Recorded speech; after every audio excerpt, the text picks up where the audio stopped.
PodcastOne presents the Steve Austin Show Classics. All right, so here we are. Last time as we left off on the Steve Austin Show, I was talking to Tommy Dreamer. The lights are down. Cars passing by. I'm on my third Sierra Nevada Pale Ale. That's right. I said Pale Ale. They don't have the extra torpedo IPA that I so desire. Nonetheless, we're still shooting the breeze. Tommy, you talk about your relationship with your wife, your two daughters, about being a good man, about remembering the fact that you're 43 years of age. So now with the House of Hardcore, your promotion, you've redefined what hardcore is. Have you not? I read your mission statement. You've got several websites. I forgot to cover some of your social media on the last show. I'll do that on my ins and outs. The Tommy Dreamer on Twitter. Correct. TheTommyDreamer.com. House of Hardcore. HouseOfHardcore.net. Yes, you don't want to go on .com. Well, you do want to go on Okay, .com. so the HouseOfHardcore.net. So your mission statement about hardcore wrestling has changed. Or your stance, seemingly. My stance is, well, again, I don't have the funds to test guys with blood. So I've been recently tested for AIDS, hepatitis, all that stuff. No, but my point is on your mission, you're talking about the hardcore aspect is the dedication. It's no politics, no Yeah, BS, just wrestling. Yes. I don't care. That's what I mean. Yes. It's not about blood. It's Nope. not about falling through Never chairs, was. tables, blah, blah, blah, Never blah, blah. was. It's about work ethic. Right. You're hardcore, Steve. You think about all that you have done for this business, the bumps, the bruises, your work rate. You hit the road. I'll never forget. Paul Heyman, I don't care what you did in the business, Paul Heyman would always say, look at how he hits those ropes. You hit those ropes every single night, no matter what. You were hurt or not, like a bat out of hell. You ran into those ropes. You never dogged it. I just did a House of Hardcore show in California. 69-year-old Terry Funk DDT'd a kid on the stage. I told him to do nothing. That's Terry Funk's work ethic. We want to go out there. I don't care if you have a great body. I don't care if you are a great-looking guy. If you have something to offer and you have a talent, I want to show the world it. Again, too much politics in wrestling, too much bullshit in wrestling, so that's kind of where I'm at. Politics and bullshit in wrestling. We're talking about the probably the large organizations. How bad is that dynamic within the structure at Stanford? Because you worked there for... I was in television. And I want to go back to last week. You were talking about you sitting down and asking Vince for your release. You were ready to go and do something else. And you've been gone from them now for a couple of years. Yeah. But, dude, I mean, so you got a great job. You're in the office. And you're paying those gimmicks they send in the mail called bills. You're not, taking too many bumps or any bumps, and you won't out. I wasn't happy. Right. I went to WWE. You can't put a price tag on your own happiness. No doubt. We went. I had my little run. It was nothing memorable from 2001 till 2004. Then they put me in the office. I loved hiring people and fulfilling their dreams, and I took that job very, very serious. The behind the scenes is what killed me. And what made me hate wrestling at times. I didn't want to be that guy. Now we're bringing back ECW, the first one-night stand, write the show with Paul. It's a success. I think I'm going to get the gigantic, hey, this is it. They're going to see me. Not only did I write the show, I agented every match. The pay-per-view did millions of dollars for everybody. This is it. Vince is going to see it in me. Vince got to see the real Tommy Dreamer. And it was Monday. I specifically showed up to work on that Monday. I went on fire that match with the Dudleys and Sandman. I had Bubba caned me in my ear that the doctor said my ear may fall off. That's how severe trauma I had. I wanted my ear to fall off while I was sitting in that office. Nicole DeRazio was our mutual friend, the one who hooked us up to do the show. She was my saving grace in that office because she was my friend. Mark Carano was my saving grace, and John Laurinaitis was my saving grace too. But I wanted to show because you cannot outwork Vince McMahon.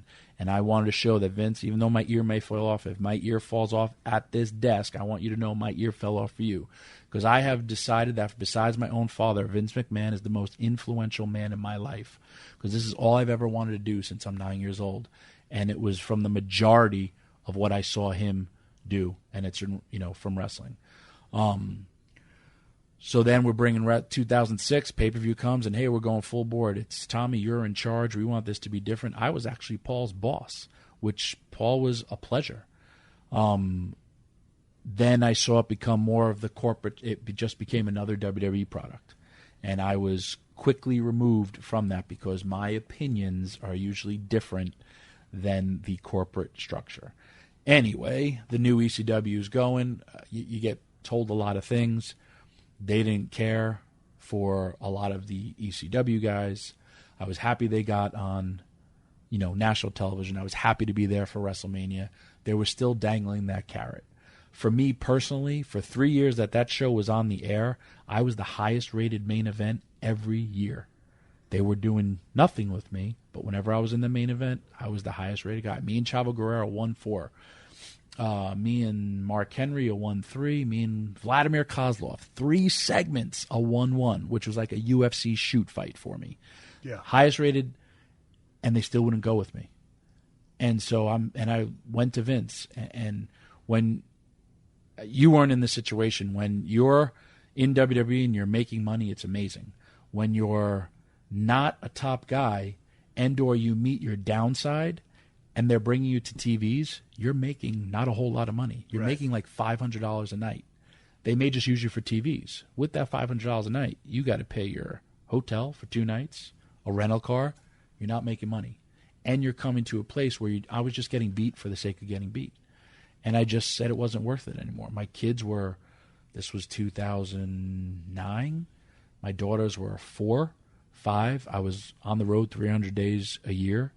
And I just knew, you kind of, even though I had just signed a contract with them, everything I did in my life, and especially there, was real. My contract was coming up. I went to Vince. Vince, listen, you're Vince McMahon. You're a businessman. I'm the highest rated dude. My contract's up. If you don't, I'm giving you my out. If you don't want me to stick around, I will lose to Jack Swagger and or to Christian at Extreme Rules, and I'm going. I'll say goodbye. But let me prove it to you. He went with it. It worked.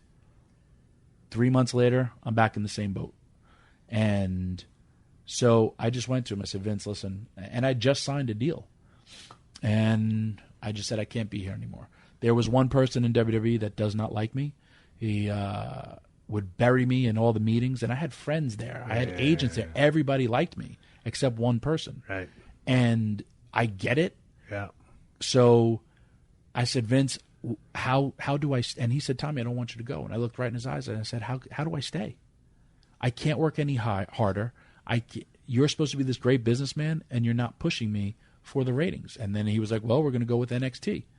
And he goes, you're not – the only thing you don't have is youth. I said, then you're right. So then I should go. I don't want to be this guy who just hangs around. So what did he say? He said, okay. I'm sorry. I'd rather – he said, I need guys for you to teach and be on the road with, blah, blah, blah. I said, but I really am not on the road. And if your heart ain't into it, and I don't ever want to be that guy who hated wrestling. So it was funny because, Vince is a little crazy at times, and we love him to death. But my last match was supposed to be against Lance Hoyt, Vance Archer. I got beat in 6 minutes in Orlando. That was it. I remember going home, and I was done.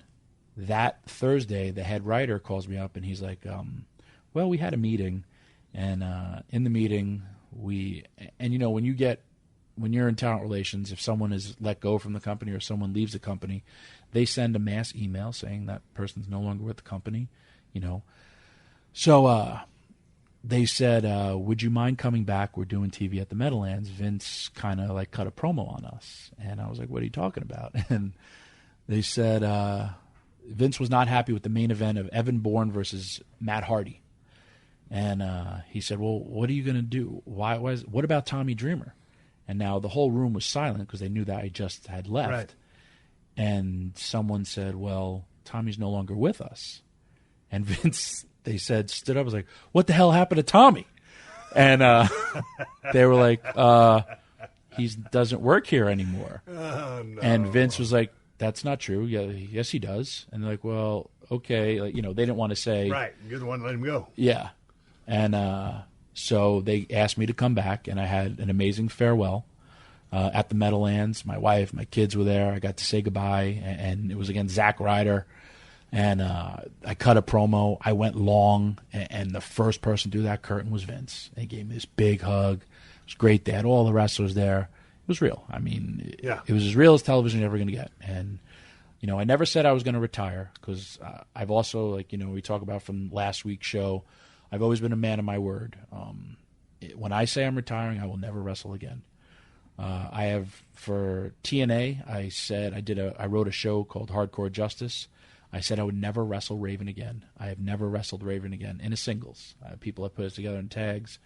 But I'm a man of my stipulations. I hate when people would say, I'm retiring, and then they come back. I think you're gypping the fans. For my own House of Hardcore show, I said I will never tag with, and you do, it's also to sell tickets. I will never tag with Terry Funk ever again. He could be in my corner, but I said this is the last time you're going to see me and Terry Funk together.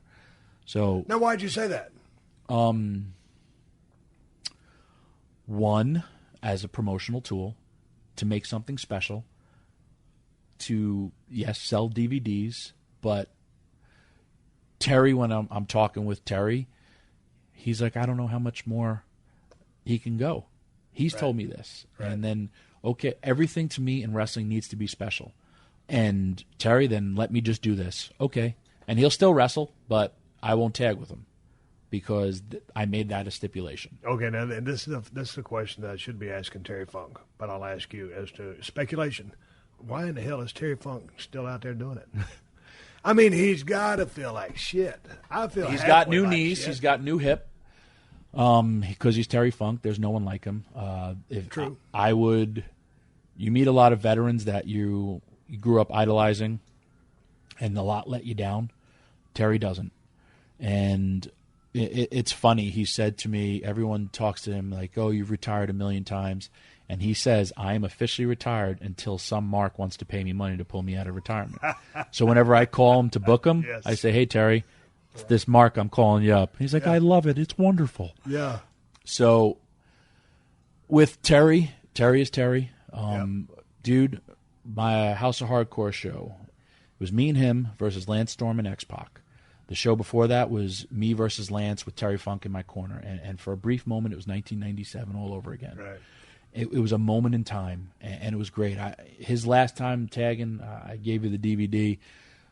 The entire arena was crying because they realized they're never going to see this again. Right. And just, the music was playing, and he's, he's like, you bastard, you got me.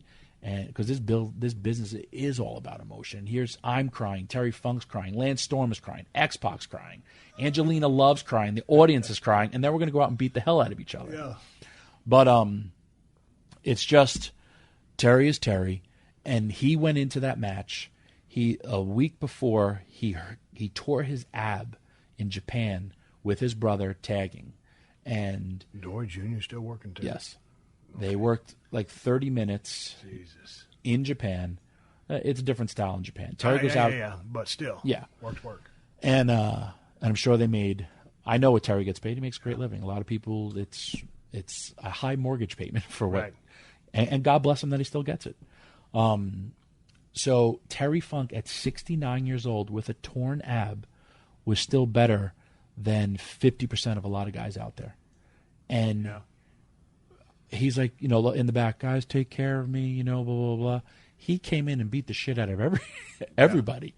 And it's just, that's hardcore to me. That's 69 torn ab and going out there and not just taking a paycheck. Okay, well, let's talk about hardcore and the fact that it's all about really hard work, dedication, commitment, and doing things right as best you can. So you were the Innovator of Violence. Mm-hmm. How did the Innovator of Violence, and then I'll segue into my question, but tell me how the Innovator of Violence came to be.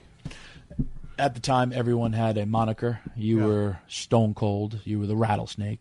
Everyone had a nickname. I creatively thought of ways to introduce weapons into the match, like tie a frying pan to my foot and give a guy an enziguri. I did a lot of... That's great. I was the first person to use a camera in the match.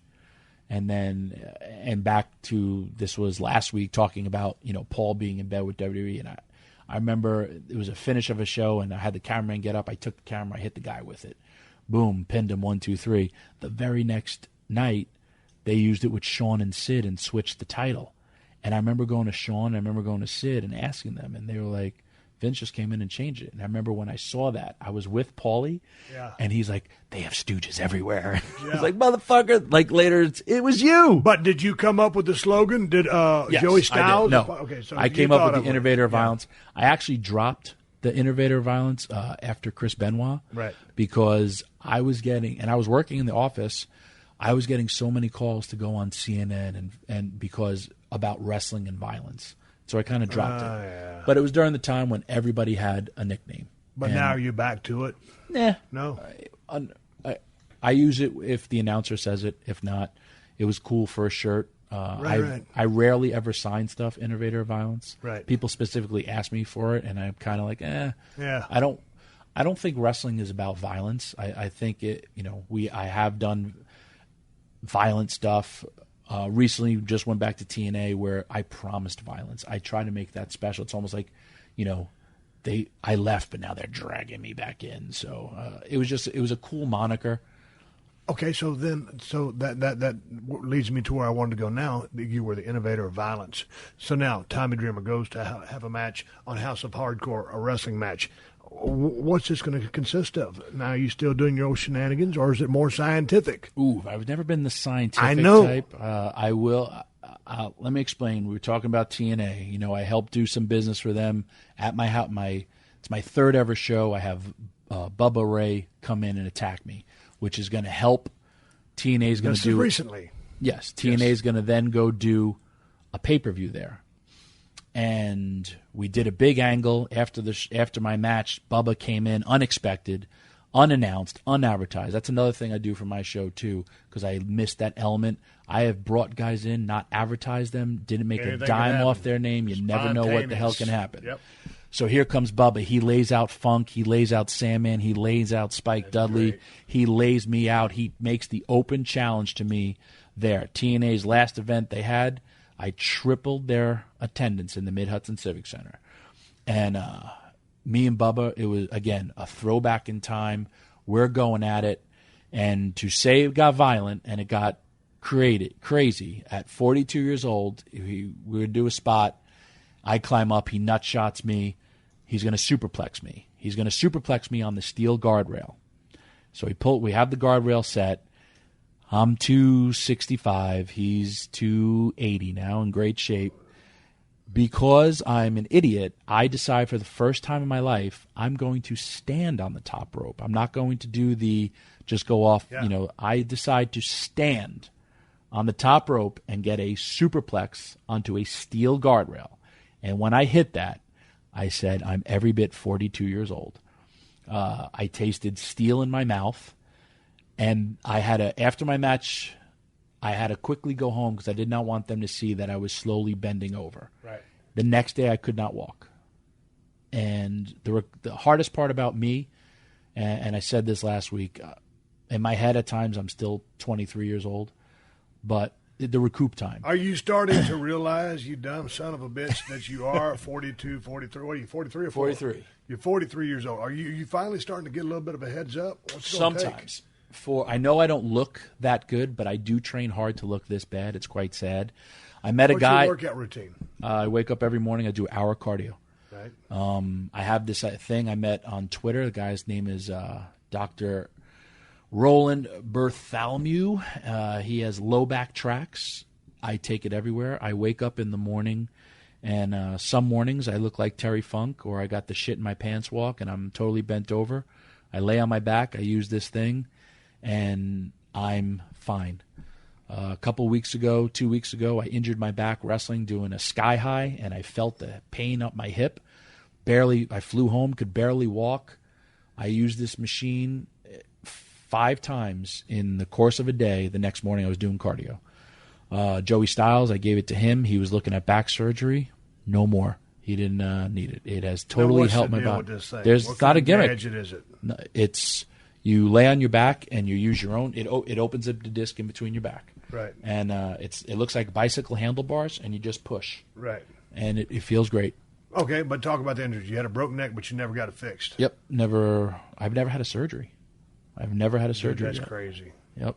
I think me. But you are progressively feeling worse. Yeah. No, I'm not. I feel. You I are feel progressively great. feeling. You're a lying motherfucker. I'm not.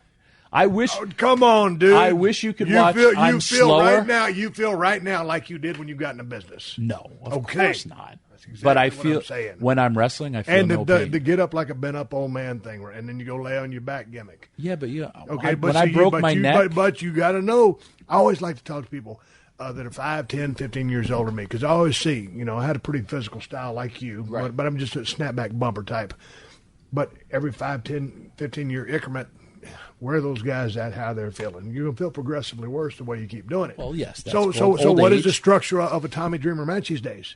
Is it more stand-up brawling? No, it's I always old school will never die. I usually do a little bit of wrestling, and then I have the bad guy usually cheat. Yep. Then that makes me have to go back to my Tommy Dreamer ways. I'll do there's usually a chair involved, and at House of Hardcore shows. You ever get a bunch of concussions from chairs? I've had tons of them. Now, are you a hands up guy or are you a hands down guy? Remember, originally ECW, if you put your hands up for a chair shot, you would consider a pussy. All right. Who are the bigger marks than ever? God damn it! It's going to come back and get you at some point. At times, that's the only thing. Actually, I have a few regrets. Okay, talk about it, man. You're a My father now. my one regret is at times my memory. I can remember anything about wrestling, anything, but before, I don't know what year I got married. You asked me that. I would have to call my wife and say, "What year did we get married?" Or my wife will say, "You already asked me that." And I'm like, "Really?" Or the other day I came home from wrestling and I pulled my bags out. I went, it was about 3:00 in the morning, got home. And next morning my wife comes up, "Are you okay?" I said, "Yeah." She goes, "Did you get hit in your head or anything?" I said, "No, why?" And when she first, comes into your room and says, "Can I talk to you?" First you're like, "Oh God, what did I do now? Am I in trouble?" And she said, "Well, I went outside to throw out the garbage, and you left your trunk open, and it rained." And she goes, "Why didn't you close your trunk?" I said, "I can't tell you that." I don't know why. Or I've left the refrigerator door open, and now I have an alarm on my refrigerator door that goes off if it's open. Yeah, you'll get one of those too. And that scares me. Or even with my daughters, how was school, blah, blah, blah. And then I'll ask them something. Like, "Dad, you already asked me that." But that's on one scale. Right. On the other scale, my grandmother, she just passed away. She's 98 years old. Long genetic. She wouldn't remember a lot of stuff either. Never took a bump in her life. My mom. Well, she's 98. Okay. But it's going to happen to all of us. Yeah. My You're 43. mom. My Okay, mother, go ahead. 73. Right. Okay. Good memory? Great memory. Okay. I'll talk to her on Monday. She might tell me the same story on Tuesday. And, Yeah, but that's mom's. Okay, but it's gonna. That's like just saying, "Hey, Steve, that's." No, just you're 43. Okay, You can't pull that but shit it over could- here. Trust me, it could happen. We're sitting here overlooking the Broadway Theater in New York City, and you're full of shit. I'm not full of shit. I do think I probably had anywhere from 13 to 16 concussions. God I remember one time dang, getting dude. knocked out 3 times in a week. I got knocked out on a Friday, got my bell rung on a Saturday, and the following Saturday in the ECW arena, we had this big-ass match. Everyone was all crowded up. Leave me alone. I need air. I go outside. 3 hours later, I wake up. I'm still bandaged, still in my thing, and I'm at a Wawa drinking killer shakes that we'd always used to go to. What's and a the Wawa? Wawa is like a 7-Eleven. Yeah. And the girl we'd always stop there, and the girl was like, "Tommy, were you in a car accident?" My head was all bloody. For 3 hours of my life, I disappeared. I checked my cell phone. Everyone was looking for me. I don't know where I went in Philadelphia, but I was unconscious for 3 hours of my life, driving around Philadelphia. Shit like that does scare me now. Back then, we didn't think about that. I see so much. My goal is to change the wrestling business, but change it better for the wrestler in the sense of, again, dude, I used to drink human blood. I used to drink Raven's blood and spit it out in the crowd. The best part about WWE, their wellness program. you could go out there and you don't know that you're wrestling this guy who has hepatitis. Right. That's great. The fact that, hey, you and I, how many friends have we buried because of pain pills and drug addiction? The business has changed that way, and it's good. It's sad. Like, I'll go out there and see guys doing drugs nowadays, and I'll be like, are you guys kidding me? From what haven't you learned? It will affect you.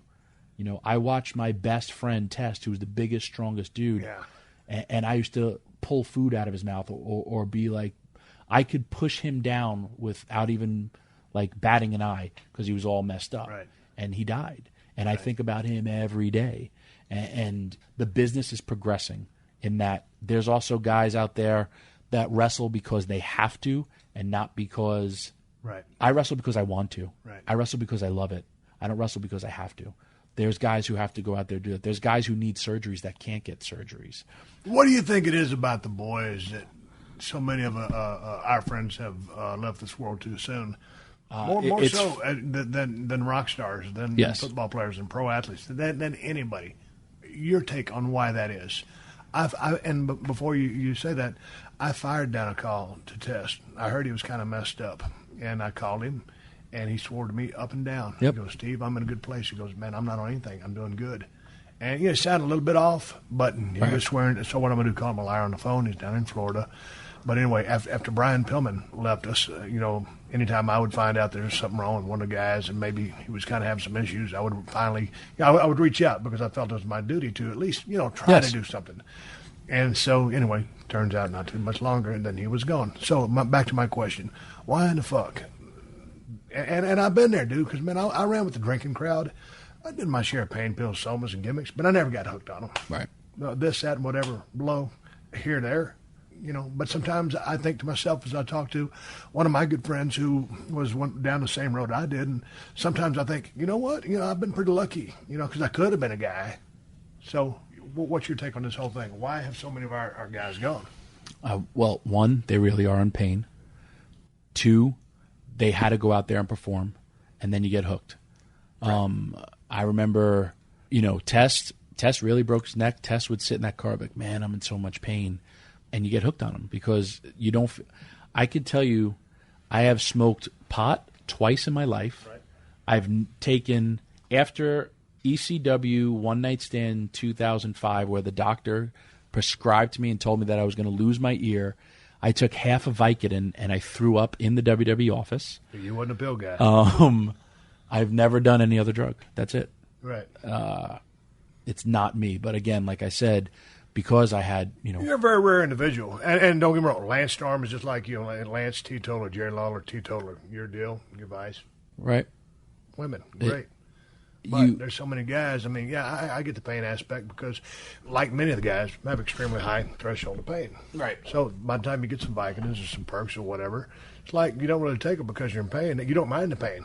Actually, for me, it's like, okay, take a couple to kind of kick out and feel a little up. Yeah. It's funny. I'm great friends with Matt Hardy and Carlito, and they've talked about, doing drugs and all that stuff. And I was just with Matt Hardy, and he'd be like, I could totally tell when someone's messed up because I've been there. Right. And Matt has turned his life around. The grind gets to you too. I know Carlito, he straight up said, I wasn't happy. You're self-medicating to just try to get through. This is all of our dreams, and if it doesn't pan out the way you are, no one, for a lot of guys, you got to understand this. The business isn't based purely on your talent. There's some really talented guys out there. It's based upon one or two people's opinion of you. That's it. That's it. You could be the most talent. You know who your talent matters to the fans, and they're the ones that let you know you're the star.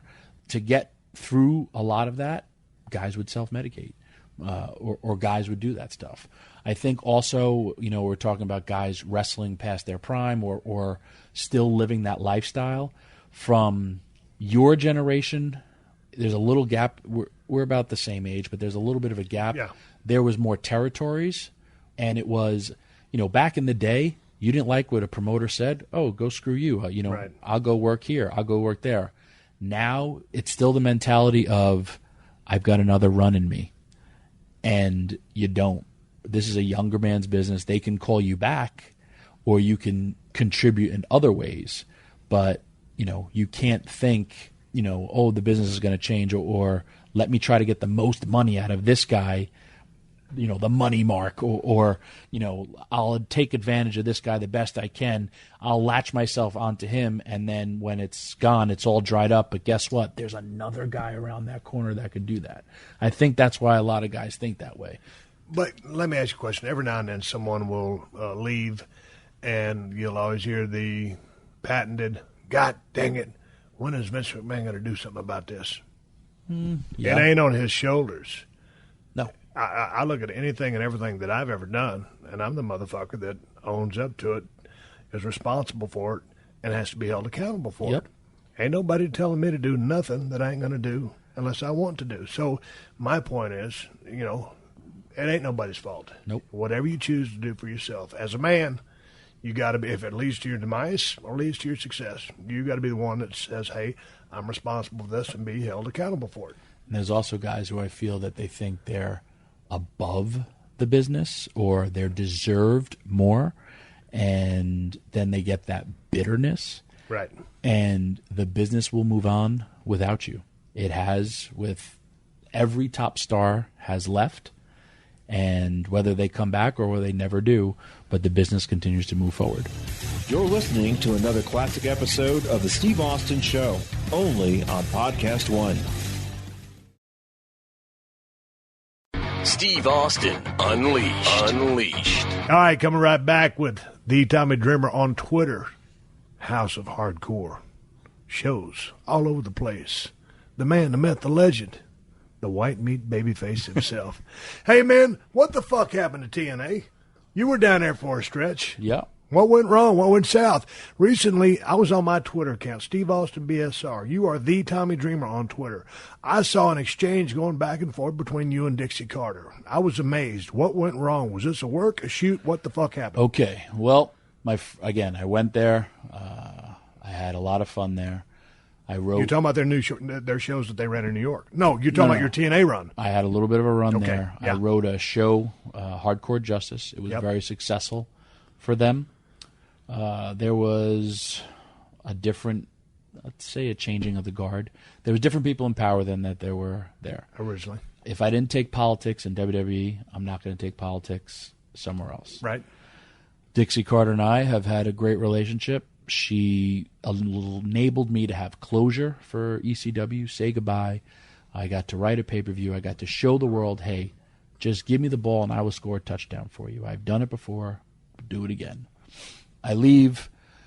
I do an angle at my show to help them with the pay-per-view. I wrestle some house shows for them, and I do their 2 pay-per-views. Again, have good matches. I will help out.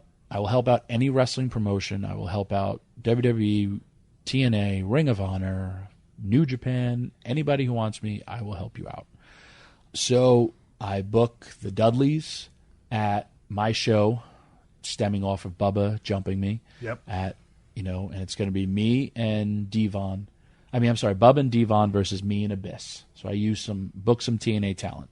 And that's going to be a violent match. It's going to an old school extreme war. And I got Abyss, who's crazy as well. And we're going to do some crazy stuff. We're going to do flaming tables, thumbtacks, you name it, you got it. Bubba has his, the only thing that sucked for me, Bubba turns babyface. And now he's feuding with Dixie Carter. The 11th hour before my show, Bubba, I found him in the business, calls me up and says, hey, I got a problem. TNA's pulling me from this show. I have to go and represent them at the Spike TV Awards. I'm pissed. So I turn old school ECW, Paul Heyman 101. I will not lie to my audience. I go out there and I cut a promo. And I turned negative into a positive. And I told Bubba I'm going to put all the heat on Dixie because she is Impact Wrestling. He's got a feud with her, all this stuff. Go out there, I cut a promo on her at my show. And again, me always keeping my promise, that will never air anywhere. It's edited out of the DVD because I said this is only for you people who are here. Right. I also offered refunds. I gave 2 matches for free and said, if you stick around, you're going to see a hell of a show. If not, you got 2 matches for free. You're not going to see your main event. You go get refunds. Not one person took it. Awesome. I go and I cut a promo. I did call her a bitch. There was, you're a crack whore, Dixie sucks, cock. There was more chants at her. The fans in wrestling don't like her. So we now go, fast forward, to the show is a success. And I was thanking a lot of fans for coming to the show. And one fan in particular, there starts Dixie versus Dreamer, hashtag House of Hardcore. You know, can you believe this hashtag shit? Yeah. Well, dude, social media has changed the face of the business. You want to talk about the evolution of the business? Yeah. Social media changed the main event of WrestleMania. It changed Vince McMahon's plans for where he was going to go. So that's how important social media is. Hashtag get back to the story.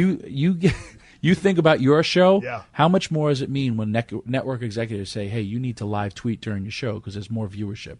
And it's not just wrestling. It's NFL. It's all that stuff. Anyway, hashtag back to my story. Yeah. So a fan hashtag chair shot. A fan tweets to me, F Dixie Carter, Dixie fears Dreamer, House of Hardcore is better than Impact Wrestling. And to my phone, he shows a picture of my packed arena. So I write, thanks for coming, RT, retweet, and I send it right to Dixie. So now I'm sitting home on that Monday, and Dixie shoots a tweet at me. Heard you had some nice choice words describing, me very classy. And then I straight up said, well, as always, you got your information wrong. And I think she's kind of like working with me here. Yeah. And as always, you got your information wrong. I just called you a bitch.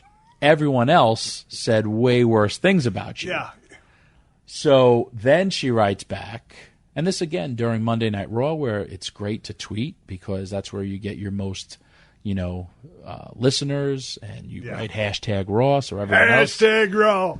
So then she said, why don't you just... I never figured I'd be in a goddamn little bitty ass hotel room huddled up with Tommy Dreamer talking about social media to hashtag. Yes. Continue on. So she writes back to me, why don't you just book me, use my name, my IP, my reference, all that stuff, to make you and your company more relevant. Wow. And I said, whoa, okay, she wants to shoot a little bit here. So then I responded, relevant, ? I have more followers than you. And that kind of put her off the edge. Right. Then the new guard in charge, Big from WWE's Tough Enough, John, who's always been really, really cool with me, he calls me up and he said, hey, I don't know where this is going, but this is great. And I said, oh, well, she can't knock me that hard, and I'm not going to knock her back. And he said, okay, well, just, we'll see where this goes. So then the next day, one of the writers called me, and they said, well, she was mad about what you tweeted. And I said, well, she started first.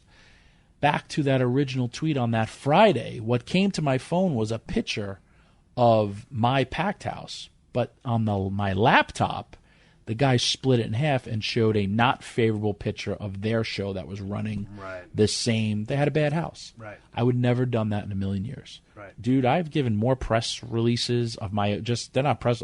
Hey, this is how it is. I apologize for it. I would never do that. I would never shit on somebody for having a bad house, whatever. So then they come to me and they just said, do you want to go on television and shoot all over her? And I said, okay. And we did it. We did it 2 weeks ago. It got a nice rating. I did it in a positive way of, again, you can't everybody armchair quarterbacks come Monday, come Friday.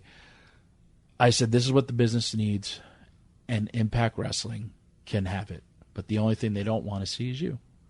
At the end of the day, Dixie Carter, what happened to that woman who was a gracious host? She used to sit amongst the fans and talk about it.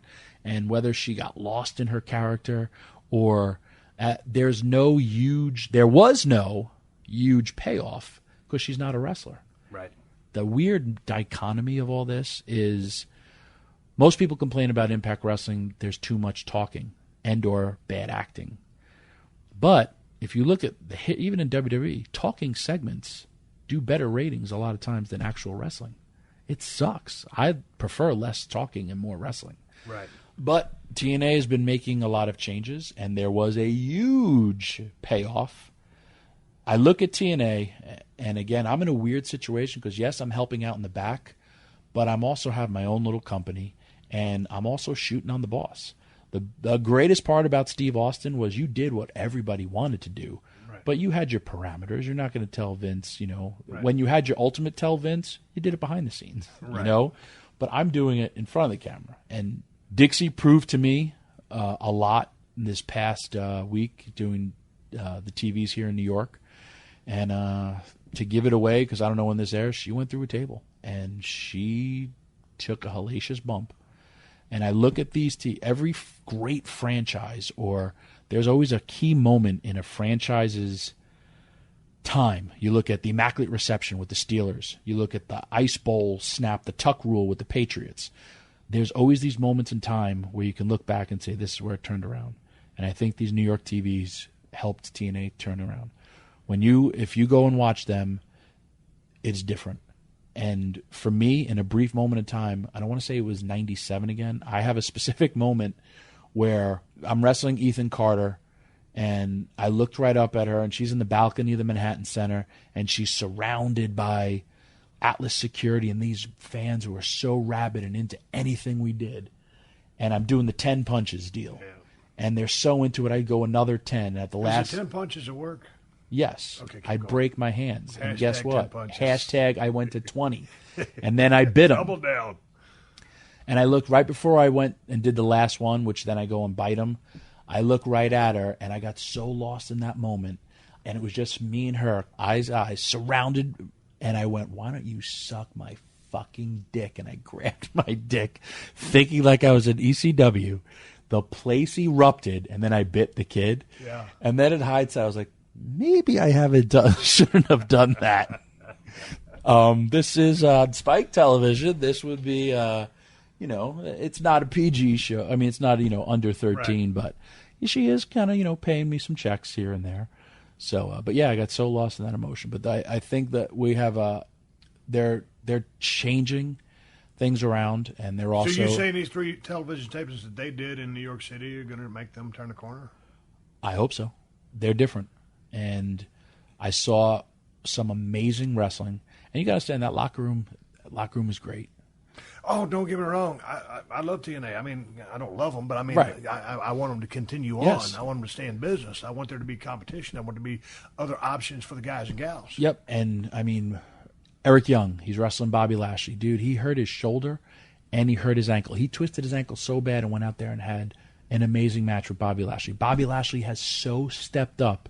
And it's not like he has 10 different people pulling him different ways or, hey, do it this way, hey, doing it that way.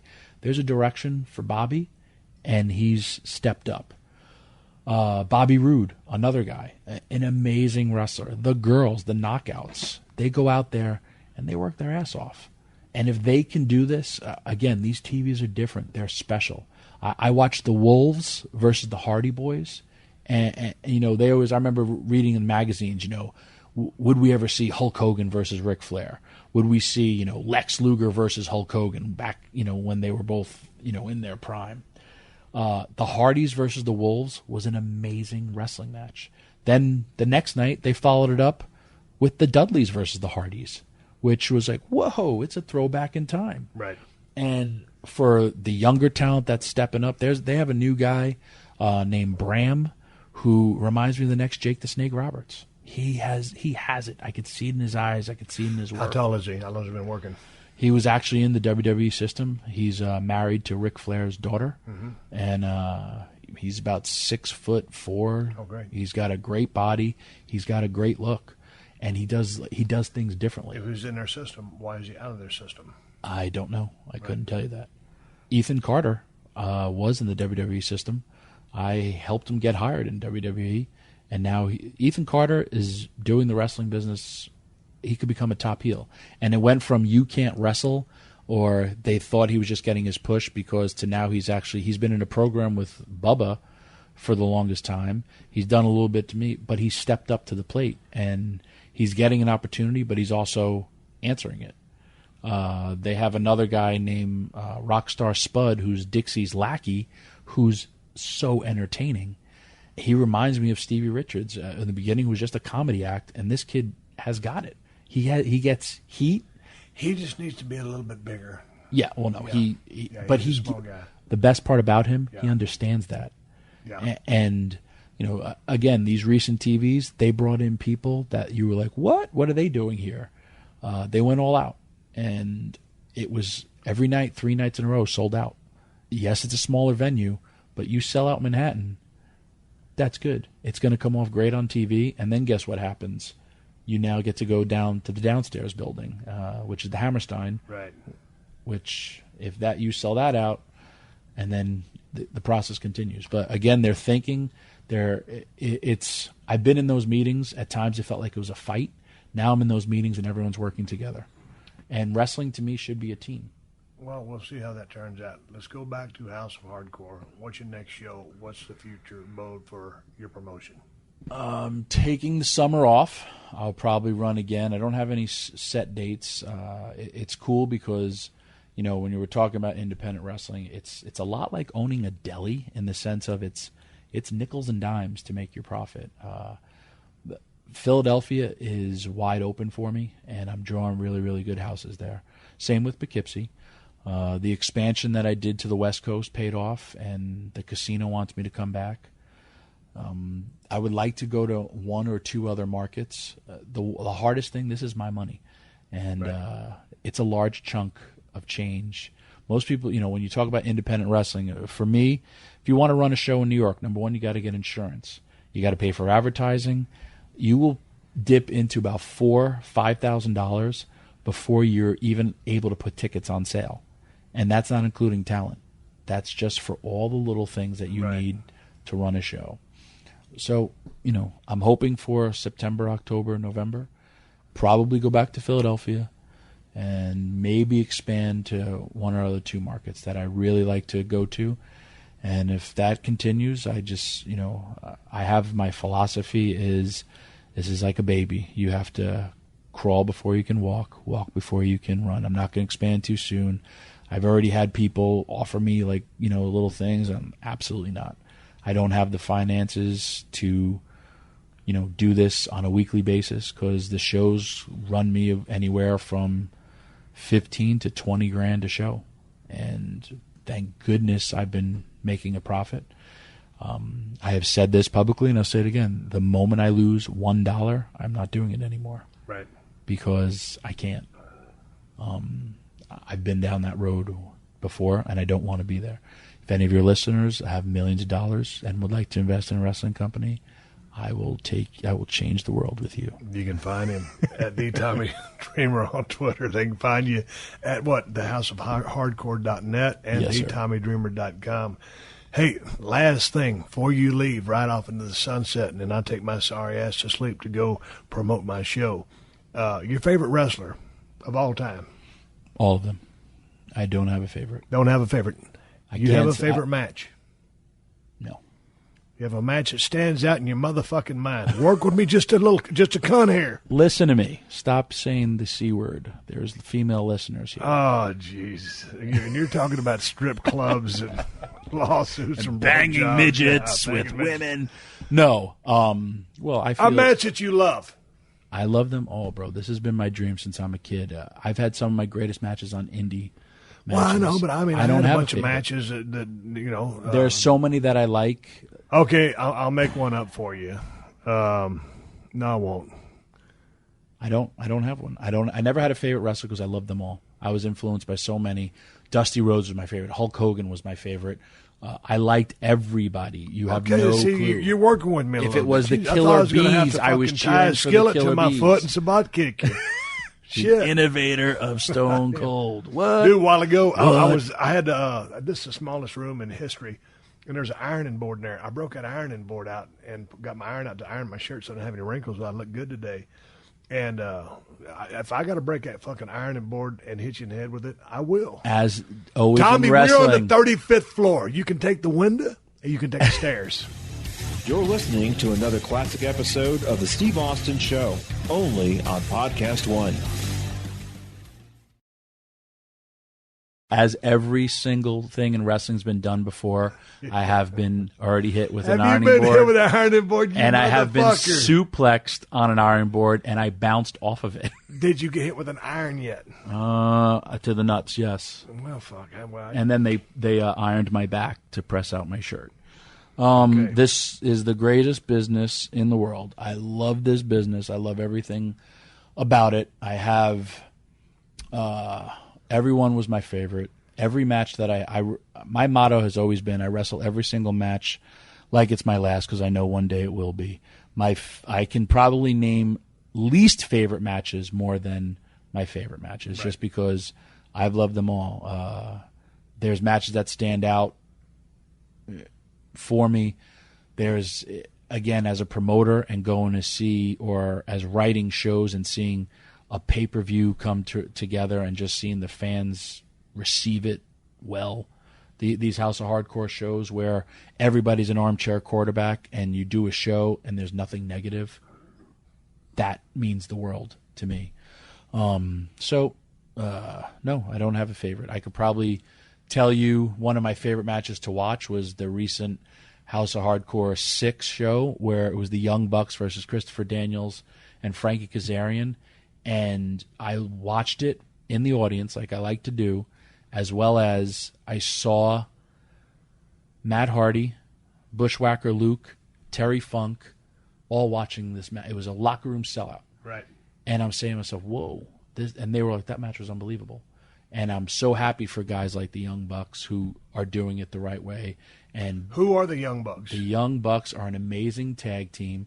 They were Generation Me in TNA. They had a cup of coffee in TNA. Okay. I would build a company around them. They were on my shows. You'll see them. I gave you the DVDs.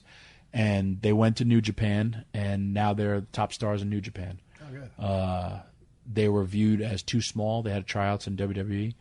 But they are amazing, and I'm a big fan. What's missing, and there's a lot of things missing in the business, and I feel tag teams are missing. Boy, they are too. I love tag team wrestling. Just ain't enough of it going on these days. You got one more funny road story before I hit the stop button on this podcast? I have a million funny road stories. I have stories about everyone. Again, I've been wrestling since I'm 18. I'm 43. I'm coming up. But see, you remember it all. See, I do. That's where your memory banks don't run dry, whereas mine do. So give me a quick story. All right. I'll go back to the story I was telling you about a strip club coming back to the room. I could go newer. ECW, every classic. single. I want funny, laugh out loud classic. Okay. So, whole strip club comes back to our room. Where's our room at? We got Spokane, Washington. Okay. We got 6 to 7 girls in our room. We got four guys. I'll leave off some of the guys' names. Right. Guy takes one of the girls into the room, and he leaves. He walks out in about 2 minutes. She comes out, and everyone's like, well, where did he go? And he just left. Yeah. And so this girl, now I'm sitting there, we're talking, and the one culprit is Matt Stryker. I'll throw him under the bus. He doesn't have a girlfriend, whatever. Piece of shit. He's my buddy. Okay. He's sitting there, and he's trying hard to get with 2 to 4 of these girls. And the girl, I overhear her say, They playing hard to get? No, she's like, I'm so horny. He just finished and so quick. And so I'm like, all right, let's go. We all know what we came here to do. These girls start going at it. So now we're watching an orgy going on in my room, right? And there's now smoking pot. This is also in the WWE TV hotel while this is all going on. I don't do any drugs. I'm just sitting back in my chair. I'm enjoying all the debauchery that's going on. Yeah. And then all of a sudden, knock, knock, knock. And everyone freezes. It's like high school all over again. We're like, shh. So you think it's security. They smell that there's weed going on or something. And I walk up, and again, because I'm sober, I'm straight. I look through the mirror, the peephole. You got clothes on? Of course I have clothes on. No one needs to see me naked ever. The lights are on. You just need to have all these girls going at it. There's 6 of them, bro. So I look back, and they're like, who is it? And I look again, And I say, guys, I think what is that, contact high? And they're like, who is it? And I go, it's Freddie Prinze Jr. and the kid from Home Alone. And they're like, no, it's not. And I open up the door. Freddie Prinze was working for WWE. And the kid from Home Alone, Kieran. He walks in. They all walk in. And as soon as what's his name? Freddie sees it, he just hightailed because, he was married, everything. Right. But the other kid, he just like, what's up? And and then all the girls left for the more famous celebrity. And the girls left us for the kid from Home Alone. So you brought his name up. Did Stryker score? Stryker scored several times with, I think, about 4 of them. Motherfucker, you're my hero. I could tell you millions of those. I love the debauchery. I love the... Yeah, but, you're married. Your wife's okay with it? Well, yeah, I guess. Unless she doesn't listen to this podcast. I actually told her about that story. She got a laugh at that. And she knows Matt Stryker was a dirty little individual. Like I said, you go out with the boys and you go out to have fun. You don't have to, a bunch of people could be doing drugs. You don't have to do drugs. You could just go out there and enjoy it. Old school ECW, I'll tell you one quick one right before I'm running a show. Paul Heyman is not there. No Rhino, no Little Guido, no Bill Alfonso, no Sandman, no Raven. We're running a show. I'm running the show. Paul Heyman is not there. Where the hell are these guys? Nobody's calling me. I'm switching the card on the fly. Rhino comes in. He's a tense man. Rhino comes in, and he's got tears in his eyes. And he goes, I need to fucking talk to you right now. So we go into a side room. He throws his bags. He turns around. He's bawling his eyes out. I can't fucking drive with these guys anymore. I'm thinking they're ribbing him. And he goes, these motherfuckers, blah, blah, blah. Sandman's dead. I'm so sorry we're late. And I said, whoa, what do you mean Sandman died? And he goes, Sandman died. Stupid him. And now I just been told that my friend is dead. And I'm like, back up. And he's crying. He's flipping over tables. I'm like, what do you mean Sandman died? He goes, well, we brought him back to life. And I said, whoa. So they're in the car, and Sandman overdoses on Newbane. Oh, Jesus. In the car, dies. They stopped over at a rest stop. Oh. He shoots himself up. He gets in the car, and they say Sandman's turning purple. By the grace of God, they see a H sign on the side of the hospital. So instead of immediately rushing to take a man who's dead in your car to the hospital, they pull over the side of the road, and they get Bill Alfonso out, and they hand him all the drugs because they feel, and Fonzie just tells him, I'll walk to the hospital, Daddy, or come pick me up at the end of the exit. Because if a guy dies, then there's going to be an investigation, whatever. So they pulled up to the emergency room, threw Sandman to the floor, and said, we found this guy, and we think he's dying, and dropped him off at the hospital. And then, so at that point, we didn't know if Sandman was alive or dead. And I have to run the show. And then Sandman calls me, and he shows up IV. He goes, they stuck adrenaline right in my heart like Pulp Fiction. I'm ready to go.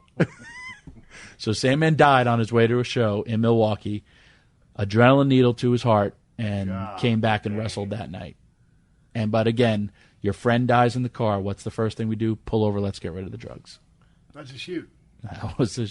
I wasn't there. Yeah. But Rhino, Sandman, Guido, they all confirmed it. Sandman would tell me, I've died 3 times before. I shouldn't have made it this long. How is he doing now? He's doing great.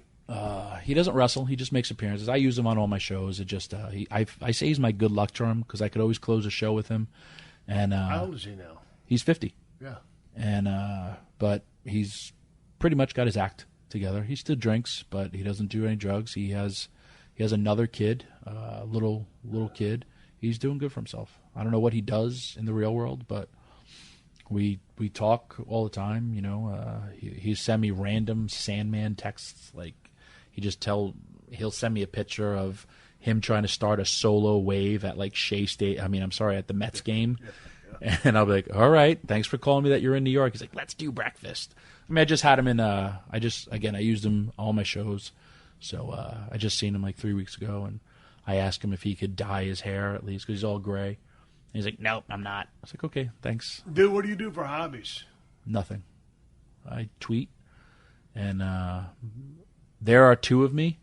And no one ever gets to see this person. I'm Tommy Dreamer 24/7, and once I close my doors, I'm Tom Laughlin, and that's for my kids.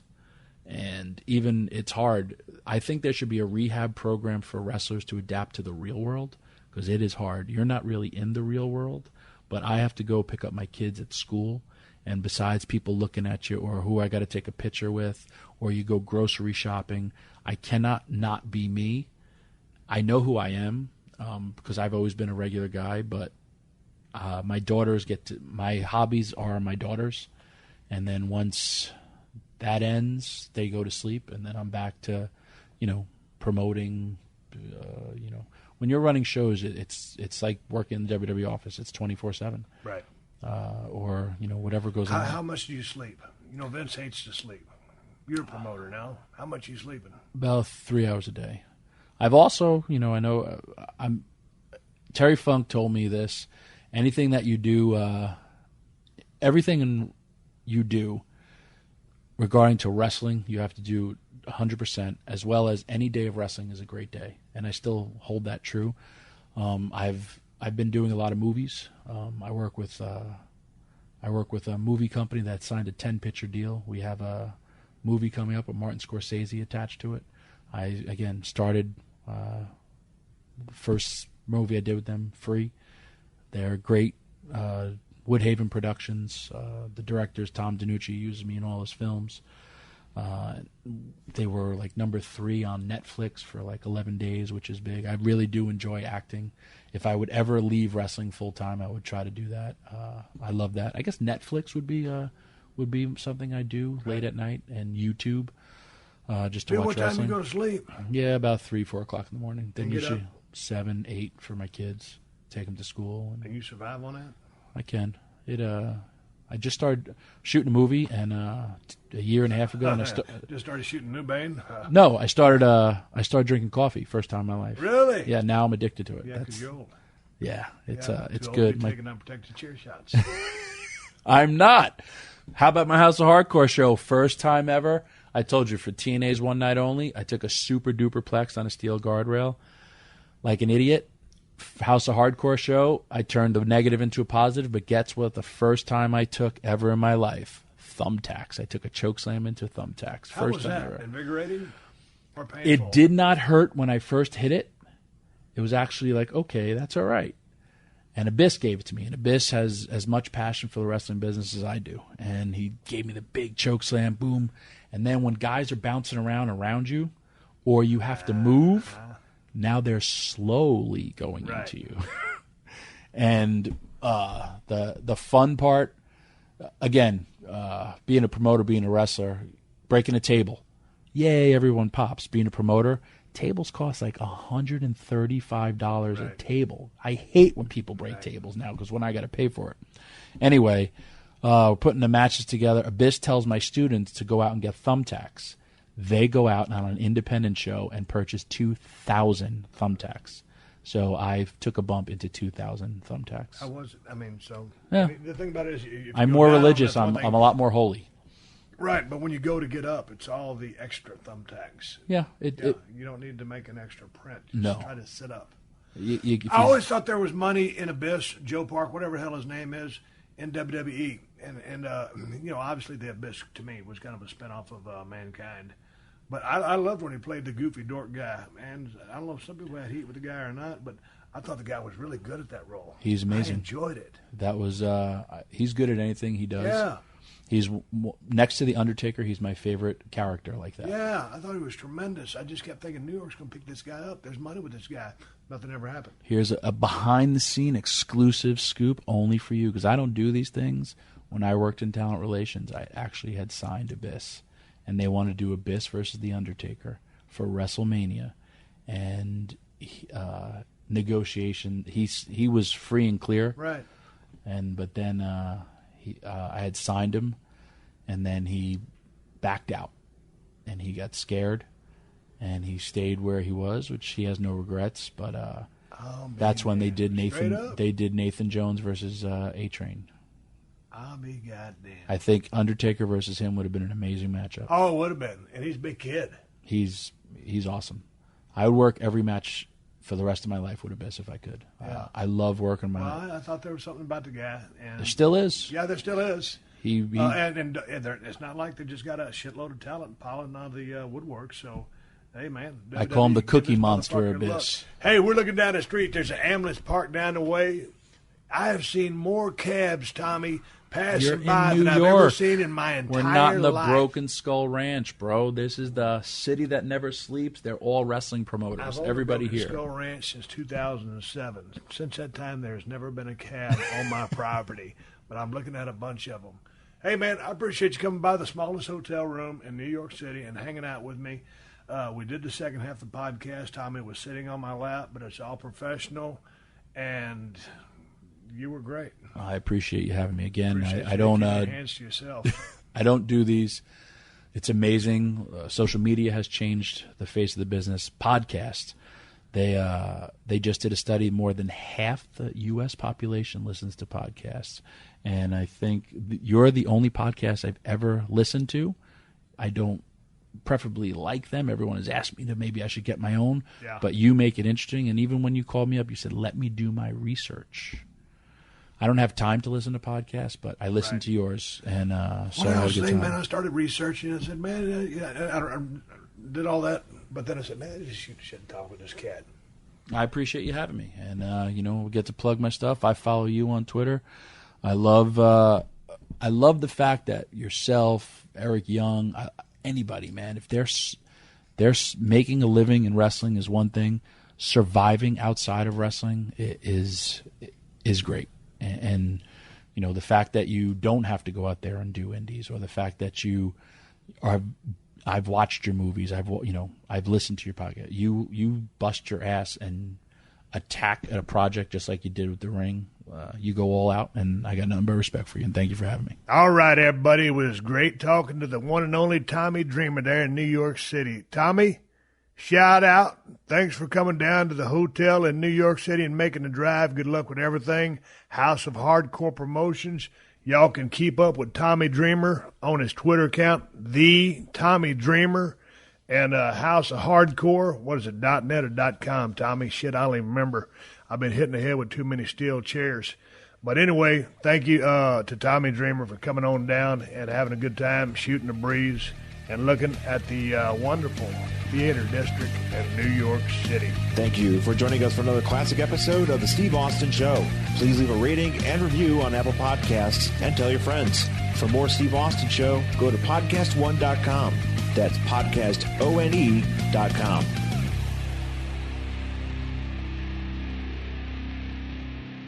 Pluto TV has over 300 channels and thousands of TV shows and movies for whatever mood you're in. Just open the app and something good will already be playing because it's curated by people who love TV as much as you do. So if you're in the mood for comedy, there's 18 channels that'll make you laugh. Looking for drama? We got so much of it, you'll cry tears of joy. Reality shows, game shows, sports, Star Trek, and even more Star Trek. No matter what mood you're in, there's something on Pluto TV. Just download the app and start streaming. Pluto TV. Stream now, pay never. Hey, it's Adam Carolla. And this is Dr. Drew. We're back doing our podcast 3 times a week, talking about current events, health news, and more.